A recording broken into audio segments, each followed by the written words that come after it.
నీళ్లు, నిధులు, నియామకాలు. ఇది మా ఉద్యమ నినాదం. దాన్నే అధ్యక్ష వారు సమాధానం ఎట్లా చెప్తారు చెప్పండి సార్. సమాధానం ఎట్లా చెప్తారు? Leader of the house. Speaker sir,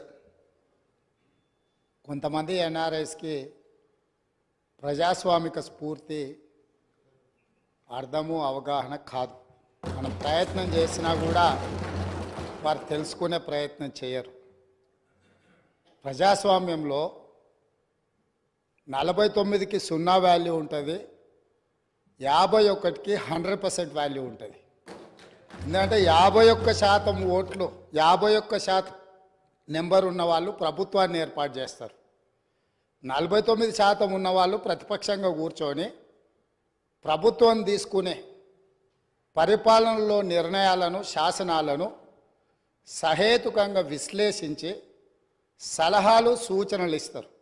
సలహాలు, సూచనలు ఒకవేళ ప్రభుత్వము పెడచెవిన పెడితే నిరసనలు, ధర్నాలు, రాస్తారోకలు చేస్తారు.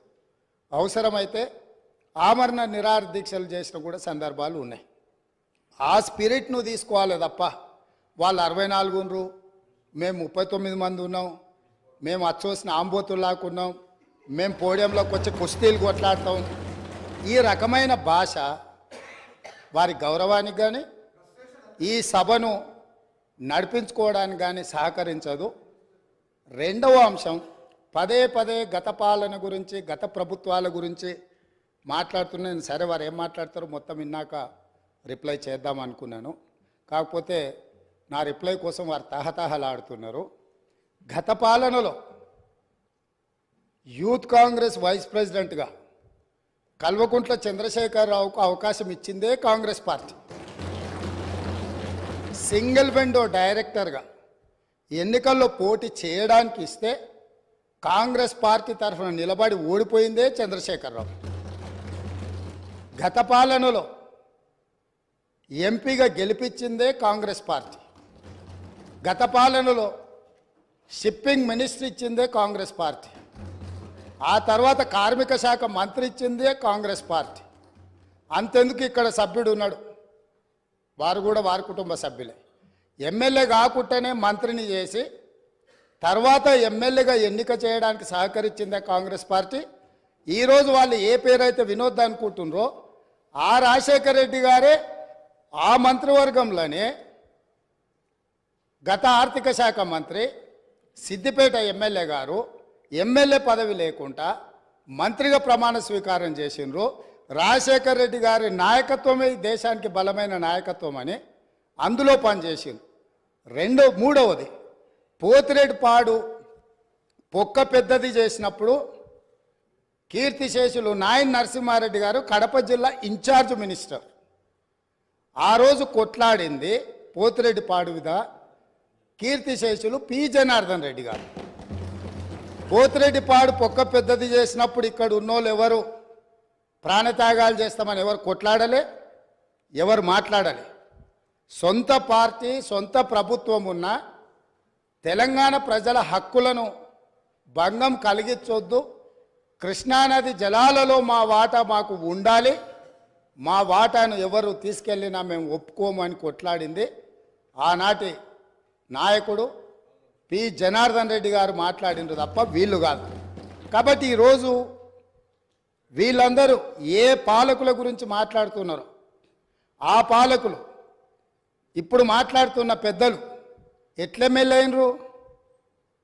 వాళ్ళ తండ్రి గారి గురువైన చంద్రబాబు నాయుడు గారి పార్టీతో పొత్తు పెట్టుకుంటే ఆ పార్టీ మద్దతుతో ఆ కండువ కప్పుకొని సిరిసిల్లలో కష్టపడి పనిచేసి నిర్మించుకున్న చీమలు పెట్టిన పుట్టలో పాములు దూరినట్టు కేకే మహేందర్ రెడ్డి అక్కడ పార్టీని నిర్మించుకొని తెలంగాణ ఉద్యమంలో పాల్గొని తెలంగాణ ఉద్యమంలో ముందు భాగం నుండి నిలబడి కొట్లాడితే ఎన్ఆర్ఐ అంటే నాన్ రిలయబుల్ ఇండియన్ కింద మేనేజ్మెంట్ కోటాలో ఇక్కడికి వచ్చి టికెట్ తీసుకొని అక్కడ ఆ కేకే మహేందర్ రెడ్డి గారిని అన్యాయం చేసి ఈరోజు ఇక్కడికి వచ్చిర్రు.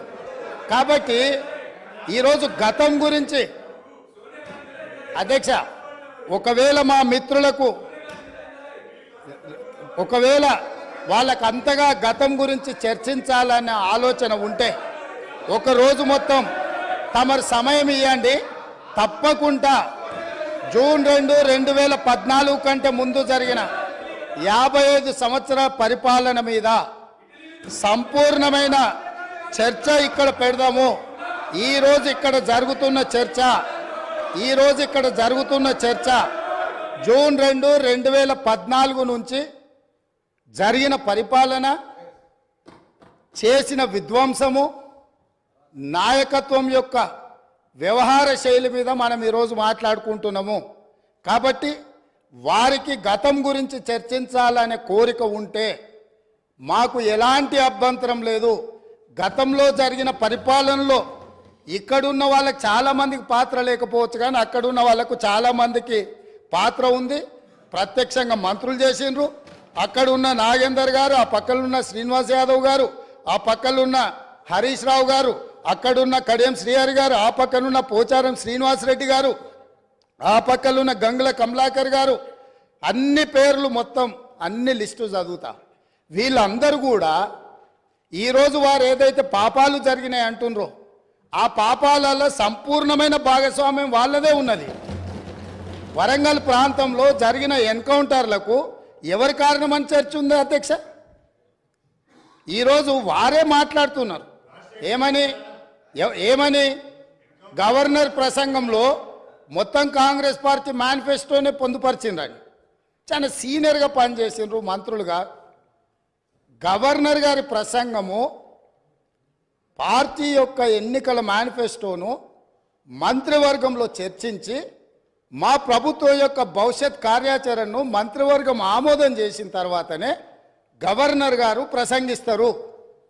పరిపాలనలో అనుభవం ఉన్న వాళ్ళు, గతంలో ఈ రకమైన నిర్ణయాలు చేసిన వాళ్ళు కూడా ప్రజల్ని తప్పుదోవ పట్టించడానికో లేకపోతే వాళ్ళ యజమానులను సంతోషపెట్టడానికో ఎందుకు మాట్లాడుతున్నారో నాకైతే తెలియదు.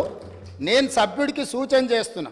నేను చాలా విషయాలు ప్రస్తావించిన, తప్పకుండా సావధానంగా 5 సంవత్సరాలు సమయం ఉంది. సంపూర్ణంగా ఎక్స్రే తీసినట్టుగా ఎక్కడెక్కడ ఏమేమి ఉన్నాయో అన్నిటిని వివరిస్తాం. మా ఆర్థిక మంత్రి గారు, డిప్యూటీ సీఎం గారు జరిగిన విధ్వంసం ఏంది, ఆర్థిక నేరమేంది, అన్ని విషయాలు ఈ సభలోనే తమరి అనుమతి తీసుకొని చర్చకు పెట్టి వాటన్నిటిని విశ్లేషిద్దాం. మేము సిద్ధంగా ఉన్నాం. సంవయనం పాటించి ఈరోజు గవర్నర్ గారి ప్రసంగానికి సంబంధించిన మీకు మనసు ఉంటే, తెలంగాణను అభివృద్ధి చేసుకోవాలన్న ఆలోచన ఉంటే అభినందిస్తూ మీరు ముందుకు రండి. లేదు మేము ఇట్లనే ఉంటామంటే పిల్లి శాపనార్థాలకు ఉట్లు తెగిపడవు. ఈ శాపనార్థాలు పెడుతూనే ఉంటారు జీవితకాలం. కాబట్టి దయచేసి ప్రతిపక్షానికి నేను సూచన చేస్తున్నా, మేము పాలకపక్షంగా మా విజన్ డాక్యుమెంటుని సభలో పెడుతున్నాం. మీరు సలహాలు సూచనలు ఇవ్వండి. సహేతుకమైన సలహాలు సూచనలకు ఎప్పుడు మేము సిద్ధంగా ఉన్నాము. ఎందుకంటే ప్రతిపక్షాలను గౌరవించడం అనే సాంప్రదాయం కాంగ్రెస్ పార్టీకి మొదటి నుంచి ఉంది, ఇప్పుడు కూడా ఉంది. ఆ సాంప్రదాయాన్ని కొనసాగిస్తామని మీ ద్వారా వారికి తెలియజేయదలుచుకున్నాం.